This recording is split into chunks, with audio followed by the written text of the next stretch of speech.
모든 사람에게는 예외가 없습니다. 모든 사람에게는 오직 하나님만이 채울 수 있는 하나님이 만드신 공간이 있다고 합니다. 이거는 근대 최고의 수학자이며 물리학자, 종교철학자인 파스켈의 팡세에 남긴 글입니다. 이 팡세라는 뜻은 불어로서 생각이라는 뜻입니다. 그의 생각이란 거예요.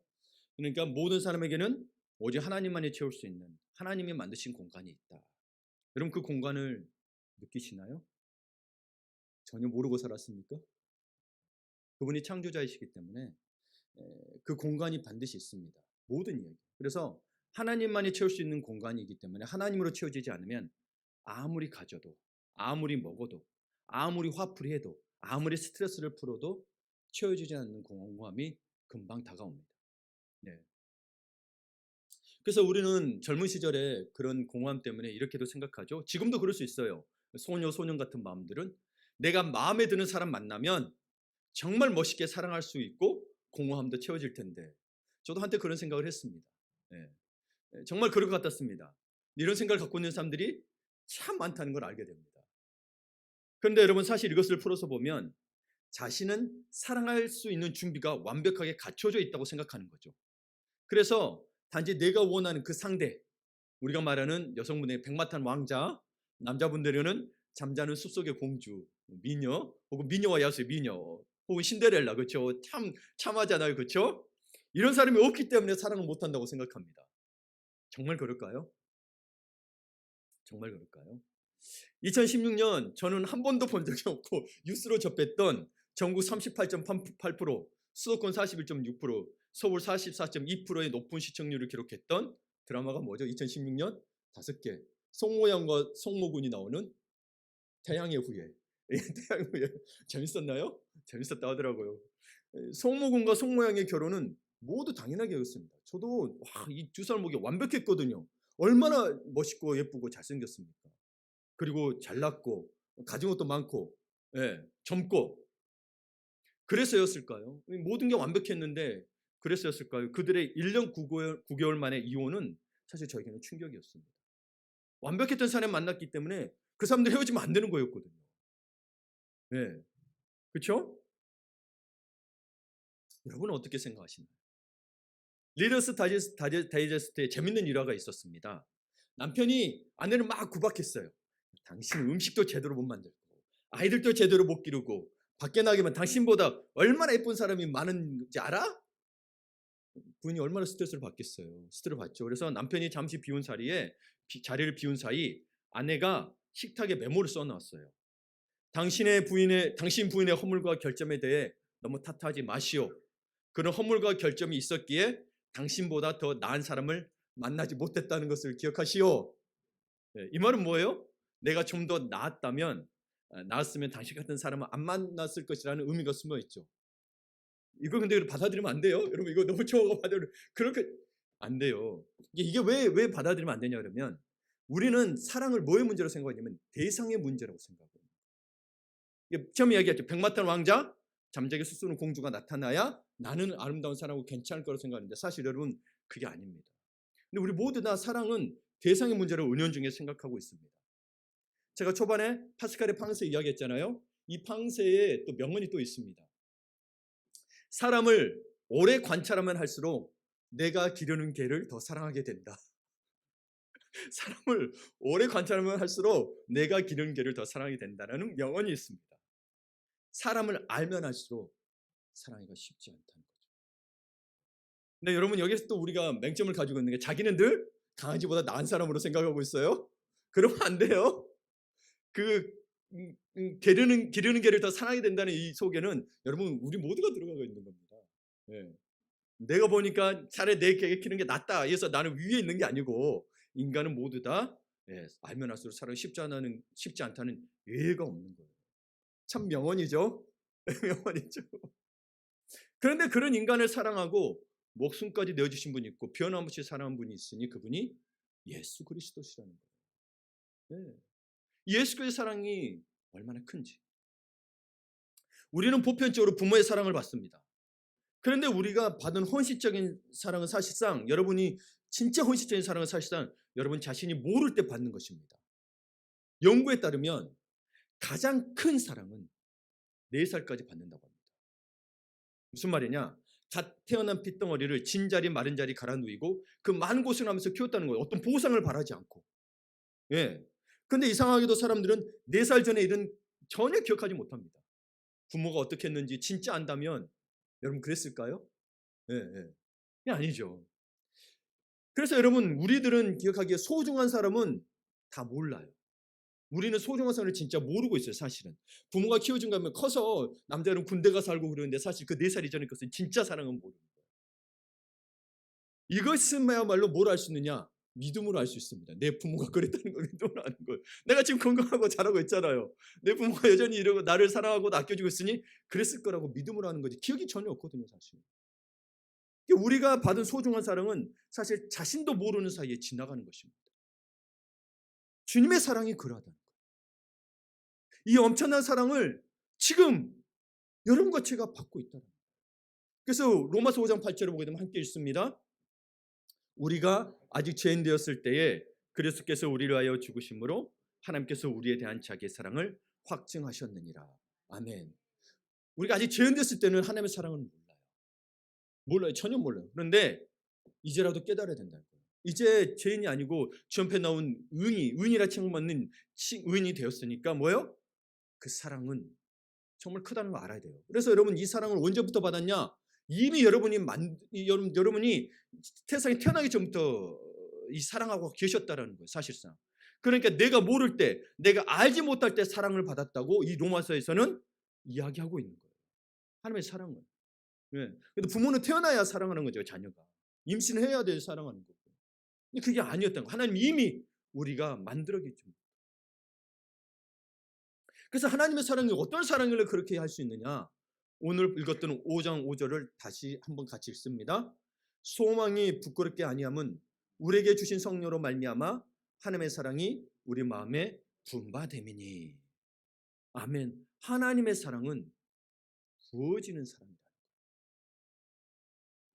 이미 부음받았다라는 거예요. 또 여기 보게 됩니다. 우리를 향한 하나님의 사랑은 부어지는 사랑입니다. 여기서 부어진다고 하는 것은 액체적인 비유죠. 액체를 부을 수 있는 거잖아요. 이 세상의 모든 것들은 세 가지 형태를 가지고 있습니다. 고체, 액체, 기체.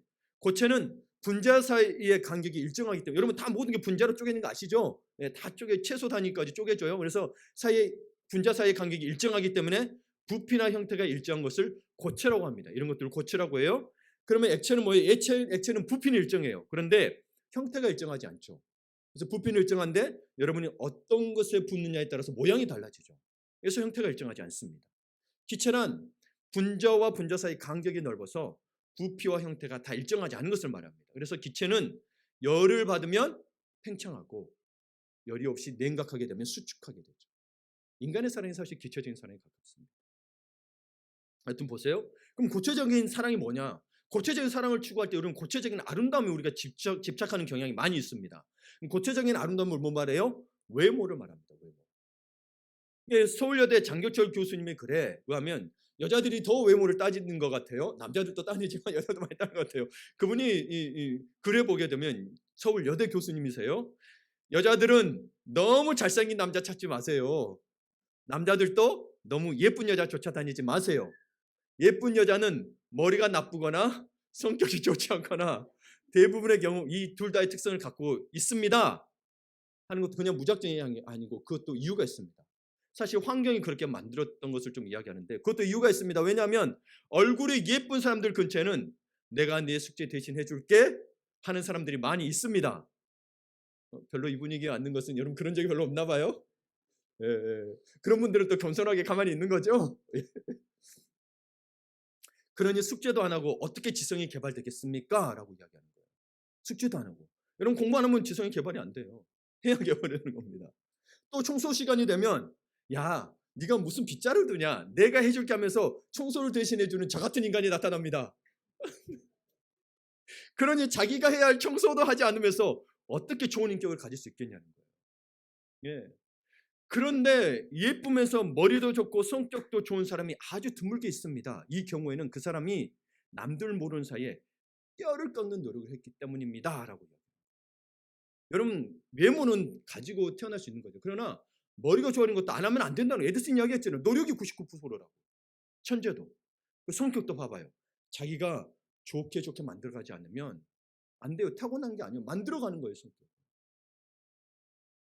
그래서 사실 우리는 아름다움, 우리가 말하는 진짜 아름다움, 미를 추구해야 되는데 아름다움을 잠시 담고 있는 대상에 너무 얽매여서 살아간다는 거예요. 그걸 외모라고 이야기해요. 죽으면 끝이고 늙어지면 추해지는 게 다 사람의 모습인데 뭐예요? 외모만 추구한다는 거죠. 너무 세상이 그렇게 돼버렸어요. 그렇죠? 여러분 어떻습니까? 어떻게 생각하십니까? 하나님의 사랑이 우리 마음에 액체로 부어지면 이제 우리는 그것이 뭐로 나타나냐? 액체 그대로 나타나면 좋은데 우리가 불완전한 존재잖아요. 기체적인 아름다움으로 나타나는 것 같아요.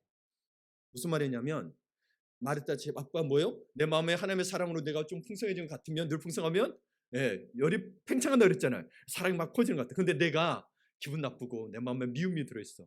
그럼 사랑해줘요? 안 해줘요? 내가 아주 수축되죠. 우리는 기체적인 사랑으로 나타나요. 먼저 봅시다. 왜 그러면 사랑은 기체적으로 팽창됐을 때 기체 같다고 이야기하냐면 사랑은 온유하다고 했습니다. 온유가 무엇입니까? 말로 다 표현할 수 있나요? 아니요. 어떻게 표현하기가 어렵고 분위기예요. 분위기. 따뜻하고 부드러운 분위기입니다. 여러분 1부하고 2부하고 분위기가 다릅니다. 2부 때 어떤 분이 와가지고 막 안아줍니다. 1부 때는 그런 게 없습니다. 오늘 말하는 거예요. 늘 그런 게 아니고 분위기가 달라요, 안 달라요? 확연히 다르죠. 그러니까 전도쌤의 찬양 소리가 더 달라졌어요. 진짜로 분위기인 거예요. 분위기인 거예요. 근데 그게 이제 그냥 하는 게 아니고 이 사람이 가지고 있는 것들이 나오게 되면서 분위기가 형성이 돼요. 우리 분위기 있는 사람 됩시다. 네. 낭만적인 사람보다도 분위기 있는 게 좋습니다. 그래서 우리는 사람을 만나보면 그 사람이 따뜻한지 차가운지 부드러운지 딱딱한지 알 수 있습니다. 어떤 사람은 잘생기고 예쁘고 좋은데 너무 딱딱해서 이야기하다 보면 냉해집니다. 예뻐서 다가갔다가 여러분 그렇죠? 막 상처받고 돌아온 경우 많죠, 그렇죠? 분위기가 좋다는 것은 사람이 개인적으로만 아니라 공동체적으로도 따뜻하고 부드러운 것을 의미합니다. 부드럽다는 것을 의미합니다. 그래서 여러분 남을 탓하기보다 내가 분위기를 만들 수도 있다라는 거예요. 내가 분위기를 만들 수 있다는 거예요. 하나님이 이게 신앙적인 원리에도 이게 왜 그 분위기가 나오냐? 분위기도 하나님이 주신 거거든요. 그래서 하나님이 나를 사랑한다고 하실 때도 내가 바라고 원하는 선물들을 먼저 주시는 것도 시작하는 게 아닙니다. 그냥 그래 분위기 끌게 선물 줄게 해. 여러분 선물 주고 끌려오는 여자들 조심해야 됩니다. 예전에 저 젊었을 때 그랬어요. 돈만 있으면 다 세상 여자 꼬실 수 있을 것 같다. 왜요? 선물 좀 다 넘을 것 같거든요. 실패한 적이 없는지는 잘 모르겠습니다만은 그런 생각을 했던 때가 있었어요. 그러니까 여러분 이건 무슨 말이냐면 하나님은 진짜 선물 주기위해서는 분위기를 바꿔 가세요. 당신의 분위기를 바꾸어 가시고 그 따뜻하고 부드러운 분위기의 축복을 통해 축복이 부어지는 겁니다. 보세요. 따뜻하고 부드러운 분위기를 통해서 그게 바로 축복이에요. 그것 통해 축복이 내게 들어올 수 있는 거예요. 하나님은 우리에게 복을 주시기를 원하는데 내가 복을 드리지 못하는 이유는 뭐냐? 내가 따뜻하고 부드럽지 못하기 때문에. 그럼 따뜻하고 부드러우면 어때요? 좋은 사람 만나고 좋은 인격 관계 형성되고 뭐요? 거기서 풀어지게 되죠. 때로는 다른 사람들이 긍휼히 여기게 되죠. 근데 쌀쌀 맞으면 해주고 싶어도 못 해주죠. 이 분위기가 중요하다. 그래서 기분이 나쁘더라도 나중에 우리 생각하고 말을 조심하셔야 돼요. 기분 나쁘고 기분 나쁜데 다 해버리면 그 사람이 나중에 내게 도움 줄 수 있는 사람이 될 수도 있어요. 관계란 게 그러잖아요. 그래서 이 분위기가 중요하다. 또 혹 여러분 사람이 또 짜증낼 수도 있고 그러잖아요. 근데 그걸 탓하지 마시고 나는 또 분위기 좋게 만들어갈 수 있는 사람. 이 분위기가 중요합니다. 그러면 여러분 혹시 우리의 분위기는 어떤가요? 혹시 여러분의 분위기는 어떤가요? 한번 생각해 봤으면 좋겠어요. 하나님이 그 분위기를 통해서 복을 주신대요. 그래서 저도 분위기를 더 바꿔보도록 노력하겠습니다. 여러분도 같이 노력해 주세요. 그렇죠? 자, 이 분위기를 좀 더 설명을 해볼게요. 어떤 의미인가 보면 이게 자연에도 있어요. 이제 딱 한 달 뒤면 3월 6일이면 뭐요? 초목에 싹이 트고 겨울잠을 자는 동무들이 깨어나는 경칩입니다. 딱 한 달 뒤에. 봄을 한번 생각해 보시라는 거예요. 처음에는 여러분 우리 봐보세요. 나무 위에 잎사귀 하나도 없었습니다. 겨울 때. 그런데 하나님이 이 초목들을 어떻게 사랑하시나요? 그냥 나무 가지마다 가서 싹을 틔우시나요? 잠자고 있는 개구리마다 가서 뒤통수 치면서 깨우시나요? 아닙니다. 아니, 하나님의 사랑은 어떻게 하시냐면 봄을 알리는 따뜻한 바람을 보냅니다. 예. 그래서 여러분, 우리들은 몰라요. 아직도 모르고, 아이고 춥냐면서 외투를 쓰고 있는데 어느새 나무에 싹이 트고, 우리 추운데 걔네들은 싹을 틔우고 개구리가 깨어나 있어요. 알아서 싹을 틔우고 알아서 깨어납니다. 뭐 때문에? 봄을 알리는 이 바람 때문에. 그렇죠? 이게 분위기라는 거예요. 여러분에게 봄을 알리는 분위기가 있어야 된다. 그게 축복의 통로가 됩니다. 자연의 섭리일 수 있더라고요. 예. 그래서 아무 때나 씨 뿌리면 안 되잖아요. 딱 씨 뿌릴 때가 있잖아요. 봐봐. 이 시기에 씨를 뿌려야 됩니다. 그때 봄에. 예. 늦으면 안 되잖아요 또. 겨울에 뿌리면 어떻게 돼요? 다시 뿌려야 되잖아요 봄 되면. 그래서 복 받는 가정을 보면 분위기가 다릅니다. 그 가정에는 사랑의 분위기가 넘쳐납니다. 예. 물론 여기에도 아예 소리 안 지른다. 그건 거짓말이겠죠. 그렇죠? 또는 소리가 있지만 사랑의 분위기가 있다는 거예요. 근데 매일 소리만 지르면 어떻게 되겠어요? 안 되겠죠. 그렇죠? 분위기가 차가우면 행복할 수가 없어요. 맨 다툼이 있으면 성경에서 보면, 그래서 될 수 있으면 다툼을 피하라는, 다툼을 피하고 가능하면 화목하라고 해요. 할 수 있는 한 화목하라고 성경. 이 분위기인 거예요. 화목이 분위기잖아요. 분위기잖아요. 그러니까 차가우면 지성과 감성, 의지가 섞이지 못하고 우리 인격이 섞이지 못하는 거예요. 지성, 감성, 의지가 인격을 말하는 거예요. 인격이 섞이지 못하니까 따로따로 놀기 때문에 불행합니다. 그래서 자기 탓은 없어. 늘 다른 사람 탓이에요. 불행한 거예요. 불행한 거예요. 그래서 여러분, 같은 비빔밥이라도 돌솥 비빔밥이 더 비싸잖아요. 그렇죠? 왜요? 따뜻하니까. 웃으라고 하는 이야기인데 나는 제가 그걸 옮기가 오래 가잖아요. 서양 사람들이 이거 굉장히 신기합니다. 따뜻하게 하는 게 없어요. 서양에서는 이렇게 따뜻하게 해주는 게 없어요. 그냥 좋은 그릇 있을 뿐이지 따뜻하게 보호하는 그릇이 없어요. 뚝배기 같은 거 없어요, 여러분. 한국만 있지. 네. 그러니까 여러분, 하나님의 사랑의 온기와 열기가 들어오면 달라집니다. 그럼 내가 뚝배기가 돼야겠죠. 그래야 오래 유지하겠죠. 예, 뚝배기가 안 되면 뭐예요? 금방 식어버려요. 금방 식어버려요. 예. 맛있는 것도 식어지면, 국이 식어지면 맛이 없잖아요. 기름 붕붕 뜨고, 특히 육개장 같은 거, 그렇죠? 예, 그렇게 된단 말이에요. 이 기름이라도 똑같이 따뜻하고 녹아 있어야 맛있는 거지. 붕붕 떠 있으면 입맛이 안 땡기잖아요. 따뜻해, 따뜻해야 돼요. 그러니까 하나님이 우리에게 지성과 감성과 의지의 축복을 주실 때도 먼저 분위기의 축복을 통해 뜨겁게 달궈 주십니다. 예. 그 다음에 하늘문을 여시고 우리의 만문을 여셔서 하나님의 축복을 받을 수 있게 하시고 부어주십니다. 이게 하나님이 우리에게 주시는 권리예요. 자연에도 그렇게 주셨어요. 너희 아무 때나 꽃 피우고 깨어나지 마. 봄에 바람이 불면 깨어나. 이렇게. 네. 우리 인간의 삶도 마찬가지예요. 하나님의 부어지는 사랑은 우리가 지금 하고 있는 사랑처럼 한두 방울 흘리고 사랑하고 있다고 하는 거예요. 흘리다가 마음에 들지 않으면 그만두는 것과는 다릅니다. 우리를 향한 하나님의 사랑은 완전한 낭비요, 거룩한 낭비입니다. 그래서 향후옥합 여인의 그것도 뭐예요? 낭비적인 사랑이라고 그랬죠. 주님을 향한 이 사랑이 우리에게 있어요. 이런 하나님의 사랑과 말씀을 전하는 통로가 되면 인생이 풀린다는 거예요. 왜 하나님이 사랑이 통로가 되는데 안 풀릴 리가 뭐가 있겠습니까? 그래서 찰스 스펄전은 이렇게 말했습니다. 하나님의 사랑을 먼저 받으라. 하나님의 사랑을 받으면 변화될 것이다. 하늘에서 떨어지는 폭포수를 어린아이의 컵으로 받을 수 있겠는가? 하늘에서 떨어지는 폭포수가 뭐예요? 하나님의 사랑인데 우리는 뭐예요? 어린아이 컵으로 받고 있다는 거예요. 이 사랑을 받기 위해서 최소한 여러분 좀 국꿀이라도 되고 세수대라도 좀 되고 여러분 김치하는 이 대야라도 좀 돼야 되는데 목욕탕만큼 돼도 좋고 좋은데 뭐예요? 어린아이 컵으로 이 사랑을 받고 그 사랑이라고 우리 사랑하고 있다고 하거든요. 그러니까 여러분, 우리 마음에 부어지는 하나님의 사랑을 받을 큰 그릇이 좀 됩시다. 네, 여러분 잘 되라고.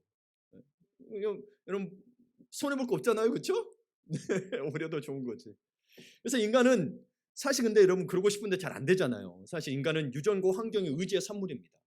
그러다 보니 어린 시절에 부모님이나 친구들과 지내면서 받은 상처와 열등감이 있을 수 있습니다. 그 안에 미움과 증오가 있습니다. 그래서 여러분 교회 안에서 사랑하지만 미움의 상처가 치료되지 않고 그래서 그저 의식적으로나 예의상 사랑하는 게 가능합니다. 진짜 사랑이 아니라는 게 가능합니다. 이걸 여러분 그러면 안 돼라고 말하지 마시고 성경은 그렇다라고 이야기하고 있어요. 히브리서 12장 15절을 봅니다.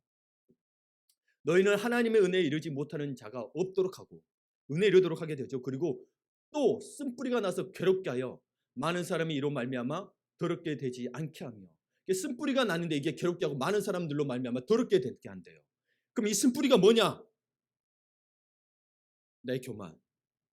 사람들 무시하지 않는 교만이 있으면 그렇죠? 원한, 미움, 적대감 그리고 다른 사람들에게 해를 끼치는 모든 것을 쓴뿌리라고 합니다. 이 쓴뿌리는 뭐요? 신앙생활 하는 중에 이 쓴뿌리가 난다는. 그래서 주변 사람들에게 해를 끼친다는 거예요. 믿는 자들도 그럴 수 있다는 거예요. 쓴뿌리가 올라와요. 근데 이러한 것도 하나님의 부어지는 사랑을 받으면 표현할 수 있다라는 거예요. 그래서 하나님의 사랑을 부어주시는 거예요. 근데 우리의 그릇이 뭐요? 어린아이 컵만큼 되면 이게 변화될 거 안 될까요? 사랑은 부어줘서 변화되는데 왜 변화가 안 돼요? 내 마음이 좁아서 이 사랑을 못 받아. 예. 근데 여러분 사실 이 어려운 것 중에 뭐가 있냐면 우리 가운데 사실 뭐예요? 미움이 아직 있어요. 미움이 아직 해소되지 않았습니다. 그러니까 하나님의 사랑이 하나님의 흘러넘친 사랑 안에 있을 때 가능 미워하면서도 사랑이 가능한데요. 제가 미워하다는 표현은 사랑이 가능한 게 좀 애매하죠, 그렇죠? 세상은 미워하지 사랑하지는 않습니다. 근데 그리스도인들은 미워하면서 사랑하는 게 가능하냐? 의미가 좀 다릅니다. 나는 정말 하나님의 사랑을 받아서 알아서 미워하고 싶지 않은데 내가 미워하지 하고 싶지 않다 해서 안 미워지던가요? 미움이 내가 안 미워해져서 싹 사라지던가요? 아니요, 내 마음에 여전히 이게 남아있단 말이에요. 이게 내 힘으로 안 돼. 이게 무슨 말이야? 나는 미워하고 싶지 않은데 여전히 남아있는 미움을 말하는 거예요. 왜 그러느냐? 우리의 죄성 때문에. 우리의 죄성이 완전한 사랑을 불가능하게 합니다. 그래서 늘 정말 다 사랑하고 싶은데 여전히 있는 거는 이 죄성 때문에. 인간이 그래서 예수 그리스도가 필요한 거예요. 그러나 그게 왜 그러냐? 그러나 우리의 죄성보다 더 능력 있고 위대한 하나님의 사랑이 있다라는 거예요. 그 부심 안에 그 부어짐이 계속 있어야 된다. 그분 안에 계속 거해야 된다는 거예요. 하나님의 사랑이 너무 넘치니까 내 안에 미움이 있음에도 불구하고 그를 사랑하게 되는 거예요. 그 미움보다 뭐가 커진 거예요? 사랑이 커진 거예요. 근데 여전히 한 곳에는 미움이 있어요. 예. 근데도 사랑해요. 그럼 뭐 하게 되냐면 내가 온전한 사랑을 못 하게 되는 거잖아요. 왜 사랑하는데도 사랑하고 싶은데 내 마음에 미움 났고 내가 미워하고 싶지 않은데도 여전히 미워하는 내 마음 때문에 우리는 늘 괴롭습니다. 특히 여러분 예수를 알아가고 예수를 사랑하는 거 하잖아요. 나는 미워하고 싶지 않고 여러분의 아내를 남편을 자녀를 혹은 나를 힘든 사람 미워하고 싶지 않은데 그럼에도 불구하고 난 미워하고 싶어서 하는데도 불구하고 내 마음에 미움이 있다라는 거예요. 그러면 그건 뭐 하냐면 하나님이 기도하는 거예요. 그럼 어떤 기도가 되냐면요. 내 안에 간절한 기도가 소원이 생기게 되는데 어떻게 되냐. 하나님 지금 저는 저 사람을 미워해요. 남편을 미워해요. 아내를 미워해요. 그런데 사랑합니다. 왜 사랑가 봤더니 뭐라고 고백하는 거예요? 하나님의 부어지는 사랑 때문에.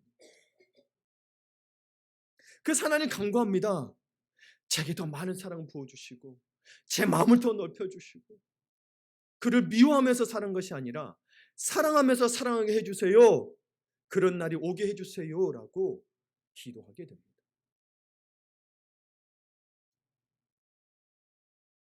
여러분 사실 아무도 안 만나고 집에만 누워있으면 누군가를 미워할 일도 없습니다. 사실. 근데 사람이 그렇게 살아갈 수 있습니까? 아니죠. 성장하고 성숙하기 위해서는 반드시 사람과 부딪혀야 합니다. 거기서 은혜를 받고 감사도 받겠지만 상처도 받고 아파도 합니다. 그러지 않으면 성숙이 없습니다. 여러분 여기에 나무가 있죠? 이 나무가 1년 정도 정해놓으면 꼭 시듭니다. 왜 그러냐고 물어보면 이게 물 주는 것보다 중요하고 영양분보다 중요한 게 뭐냐면 바람을 맞아야 된답니다. 풍파를 맞아야 나무가 뿌리가 튼튼하고 싱싱하게 자란답니다. 우리에게 그런 것들이 있어야만이 우리가 더 건강에 자랄 수 있다는. 그래서 여러분 믿지 않는 정신건강학자들도 그렇게 이야기합니다. 어린이들에게는 건강한 좌절이 필요하고 어른들에게는 건강한 실패가 필요하다고 이야기합니다.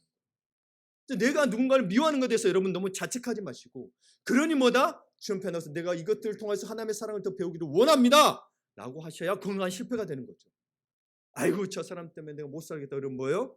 그건 실패로 그냥 끝나는 거예요.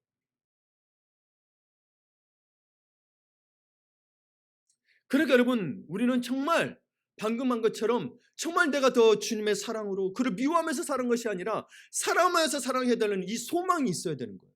그래서 5절을 이것을 보며 기도해야 되는데 5절을 다시 봅니다. 함께 읽습니다. 소망이 우리를 부끄럽게 하지 아니함은 우리에게 주신 성령으로 말미암아 하나님의 사랑이 우리 마음에 분바됨이니. 아멘. 이 소망은 예수 그리스도를 말합니다. 예수 그리스도의 십자가를 말합니다. 그러니 우리 사랑이 뭐예요? 사랑하면서 사랑할 수 있게 되는 이 소망을 품게 되고 이 소망을 품어야 우리에게 주신 성령으로 말미암아 우리에게 성령이 이미 내주어 계시는데 이 소망을 품어야 우리의 성령 계신 성령이 일하신대요.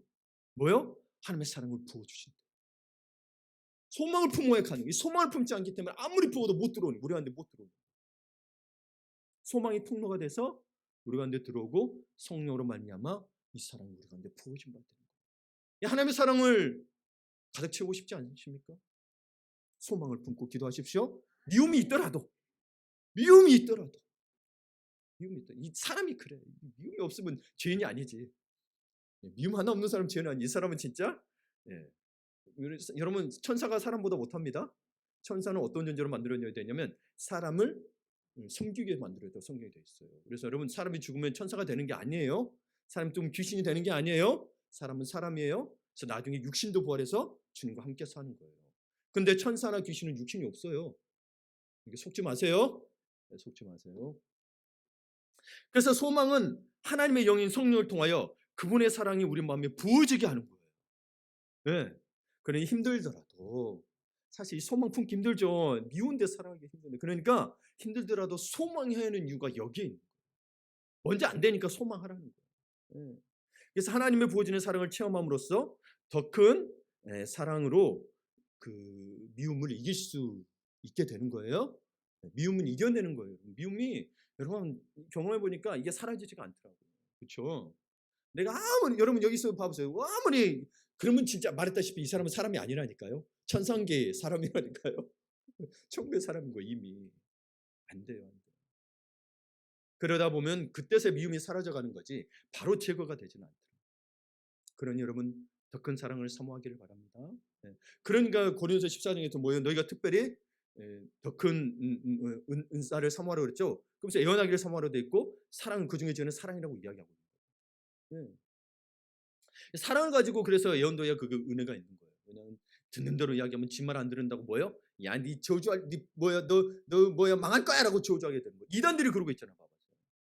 이단들이 그러고 있는 거예요. 그래서 이단이냐 아니냐 특별히 여러분 그 구별하는 방법은 그 이성미 씨가 이야기했었어요.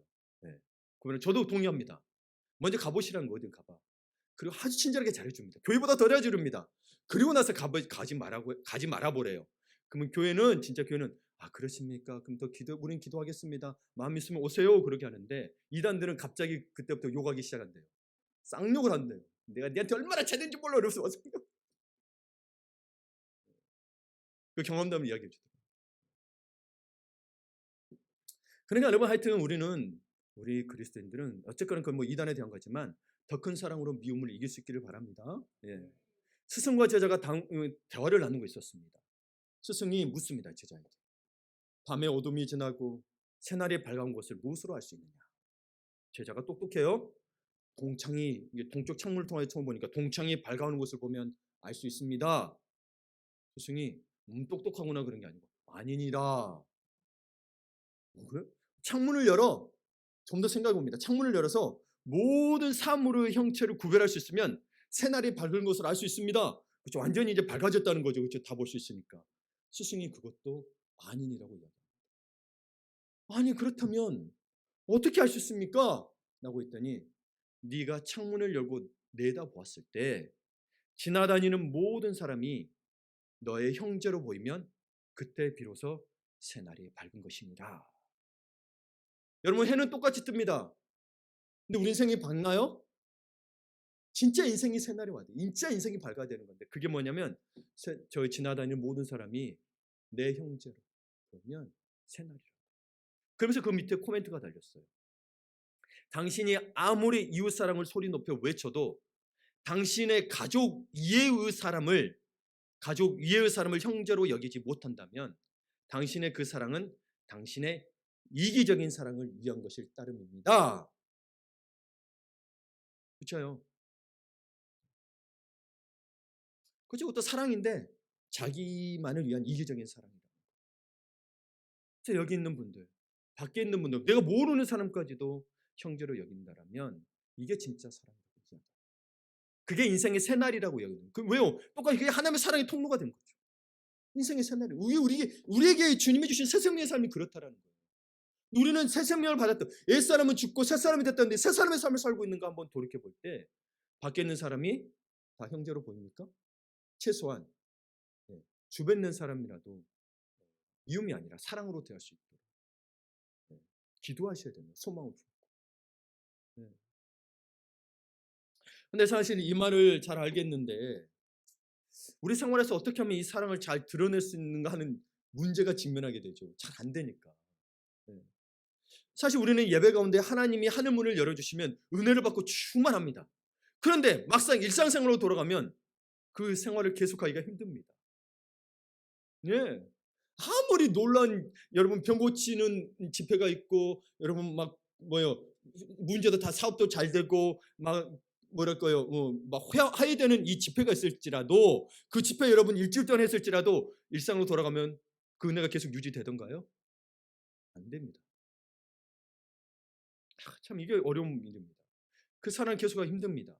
상대방의 반응이 어떠하든지 끝까지 사랑해 주면 좋겠는데 그게 잘 안 됩니다. 상대방의 인격이 어떠하든지 주님이 나를 사랑한 것처럼 사랑하는 것을 포기하고 싶지는데 하는데 어느새 포기하고 있습니다. 어떻게 해야 될까요? 먼저 여러분 자신을 점검해 보기를 바라요. 사랑할 때 여러분 사랑하죠. 사랑할 때 당신이 사랑하는 그 대상이 당신의 사랑을 잘 받아들이는지 안 받아들이는지 점검하면서 사랑해 보세요. 받으니 안 받으는지 여러분 그렇게 점검하면서 사랑하면 어떻게 되냐면 금방 사랑을 중단하는 자신을 발견하게 될 겁니다. 네. 왜요? 나는 할 만큼 했는데 상대방이 왜 저렇게 반응하는지 생각하면 금방 사랑을 중단하게 됩니다. 그렇죠? 이것이 인간이 할 수 있는 최선의 사랑입니다. 그래서 우리 그리스도인이 말하는 성경에서 말하는 사랑이 끝까지 아름답게 펼쳐지려면 그 사랑은 신앙적으로 높은 상태로 발전해야 합니다. 신앙적으로. 무슨 말이냐면 상대의 반응이 아니라 우리를 향해 부어주시는 대속의 사랑을 보고 사랑해야 지속적으로 사랑할 수 있다는 거죠. 우리 따져보시면 나는 다른 사람한테 잘못 안 하나요? 나는 다른 사람한테 미움받을지 한 번도 안 했을까요? 나도 마찬가지로 미움받을 수 있다는 거예요. 근데 미움받으면 기분이 안 좋죠. 누구나. 그러니까 여러분 내가 사랑하려 하지 말고 내가 용서하려 하지 말고 하나님의 사랑이 흘러가도록 하나님의 사랑이 이미 부어졌잖아요. 그 사랑을 보면서 대속의 사랑을 보면서 그 사랑이 흘러가도록 통로가 되는 유통자가 되어야 한다. 그래서 하나님을 먼저 사랑하지 않으면 이웃을 사랑할 수가 없는 거예요. 그래서 주 너희 하나님을 마음과 목숨과 뜻을 다하여 사랑하라. 이게 크고 첫째 되는 계명이라고 이야기합니다. 내가 이 하나님의 사랑을 사랑하는 사람들은 다 한계 부딪힙니다. 뭐요? 나 할 만큼 했는데. 할 만큼 했는데. 나 이제 그만해도 되잖아. 근데 주님의 사랑이 그렇던가요? 여러분 같으면 여러분 끝까지 사랑할 수 있어요? 변덕적인 나 같은 사람을 어떻게 끝까지 사랑할 수 있을까요? 사실 어찌 보면 본인이 자신을 가장 사랑하지 못하죠. 그런 부분 때문에. 인간이 그렇다라는 거예요. 인간이 그렇다. 장결철 교수님의 유통자라는 마음이라는 이 제목의 글이 있더라고요. 그 글에 보게 되면 가족에 대한 이야기인 것 같아요. 제가 보기에는. 그래서 여러분 한번 읽어드릴게요. 사랑의 집에는 반드시 하늘로 열린 신앙의 창문이 있어야 합니다. 상대방만을 사랑하는 사랑은 결국은 실패할 것입니다. 아내들은 남편만을 사랑하지 말고 남편의 하나님을 사랑하도록 노력해야 합니다. 그러면 남편의 하나님이 나타나셔서 남편이 속을 썩일 때도 그를 사랑할 수 있는 힘을 공급해 주십니다. 아이들의 말을 듣지 않을 때도 아이들의 하나님을 사랑하도록 노력해야 합니다. 그때 사랑의 원천이 되신 하나님이 우리에게 사랑을 부어주십니다. 아멘. 저도 이 말에 굉장히 공감합니다. 이분이 이제 여대 교수님이다 보니까 여자분들이 이야기를 했지만 남자들에게도 마찬가지죠. 남편들에게도 마찬가지죠. 말씀 마무리 좋습니다. 하나님이 우리 삶 가운데 은혜를 베풀어 주시고 우리 마음에 사랑을 부어 주시는 이유가 있습니다. 왜 이렇게 은혜를 베풀어 사랑하느냐? 그것은 우리의 영혼을 되찾으시기를 원하기 때문입니다. 어떤 영혼이냐? 아담과 하와가 죄를 짓기 전 상태. 그때 어떤 상태였냐면 하나님과 친밀했던 상태. 그냥 그분이 아버지고 아담은 그냥 자녀였어요. 그냥 이야기하고 그냥 만났어요. 그냥 천국 같은 곳이었어요. 이 땅에 있었음에도 불구하고. 그걸 원하세요. 그래서 우리에게 계속 사랑을 보여줘요. 그러니 그 친밀함을 사모하며 당신의 영혼을 하나님께 드릴 수 있기를 바랍니다. 그곳에서 하나님의 흘러넘치는 사랑이 우리의 삶의 다양한 영역으로 흐르게 될 것입니다. 하나님의 부어지는 사랑으로 하나님의 사랑을 전달하는 유통자가 되시기를 다 함께 소망합시다. 아멘, 아멘.